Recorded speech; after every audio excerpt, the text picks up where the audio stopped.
2022 में पूरी दुनिया में सभी देशों के टीकाकरण का लक्ष्य रखा गया था, लेकिन ये संभव होता नहीं दिख रहा है। दुनिया के कई गरीब देश अब भी 40% टीकाकरण पर ही रुके हुए हैं, यानी कि गरीब देशों में अब भी स्थिति भयानक बनी हुई है। और इस तरीके से ये कहना साफ तौर पर आसान नहीं होगा कि इस साल के अंत तक भी टीकाकरण का पूरा लक्ष्य सामने यानी कि हासिल हो पाएगा। तो चलिए आज आपको खास रिपोर्ट में दिखाते हैं कि गरीब देशों में इस समय स्थिति कैसी बनी हुई है और कब तक वहां पर टीकाकरण का लक्ष्य हासिल किया जा सकता है। 55 में से 35 देश इस लक्ष्य से दूर। निम्न मध्यम आय वाले 55 में से 35 देश इस लक्ष्य से दूर हैं। सिर्फ 20 देशों में ही 40% से अधिक टीकाकरण हो चुका है। उच्च मध्यम आय वाले 50 में से सिर्फ 26 देश ही 40% टीकाकरण का लक्ष्य पूरा कर चुके हैं। वहीं उच्च आय वालों में 61 में से 60 देशों में टीकाकरण 40% से अधिक है। इनमें से 30 देशों में 70% से अधिक आबादी को टीका लग चुका है। यूएई में सर्वाधिक 91% आबादी को टीका लग चुका है। धीमा टीकाकरण बढ़ा रहा कोरोना का खतरा। 100 करोड़ डोज दान करने का अमेरिका ने वादा किया था और महज अब तक 30 करोड़ वैक्सीन ही दान कर पाया है। 80 करोड़ डोज कोवैक्स प्रोग्राम के तहत गरीब देशों को मिली हैं। 2022 में 100% टीकाकरण संभव नहीं।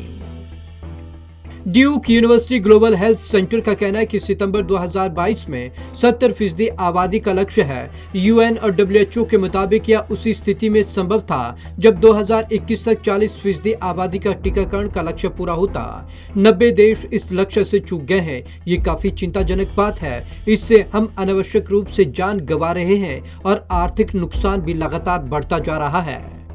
आखिरकार कहां हो गई चूक? अगर कोवैक्स शुरू से फंड जुटाता तो गरीब देशों में टीकों की सप्लाई अच्छी होती।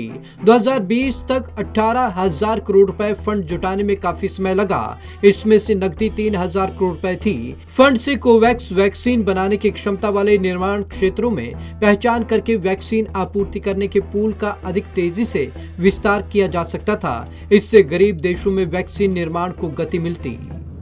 असल समस्या कैसे पैदा हुई? अगर गरीब देशों तक टीका पहुंचाने के लिए कोवैक्स नहीं होता तो स्थिति और भी बदतर होती।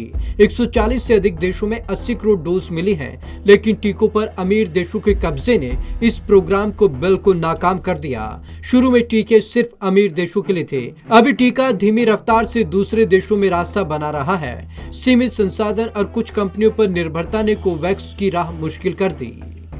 कैसे हो सकता है समस्या का समाधान?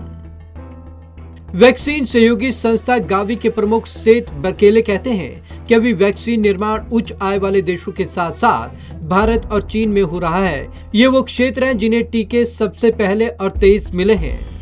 Bureau report, Punjab Kesari TV. अब टीकाकरण को स्थिति लेकर यह बनी हुई है कि गरीब देशों में भी अब वैक्सीन का उत्पादन होना बेहद जरूरी है। और दूसरे तौर पर अगर देखा जाए, जो अमीर देशों के पास स्टॉक बचा हुआ है, यदि वो इसमें से दान देना शुरू कर दें और नए स्टॉक को अपने पास रख लें तो कहीं ना कहीं गरीब देशों की ये समस्या हल हो सकती है। क्योंकि गरीब देशों में अभी भी मौत का आंकड़ा लगातार बढ़ रहा है, क्योंकि वहां पर वैक्सीन उपलब्ध नहीं है। इससे लगातार जाने जा रही है, जो कि अपने आप में इस समय गंभीर चिंता का विषय है। डब्ल्यूएचओ भी लगातार इस पर चिंता जता चुका है, लेकिन अब भी स्थिति गरीब देशों में जस की तस बनी हुई है।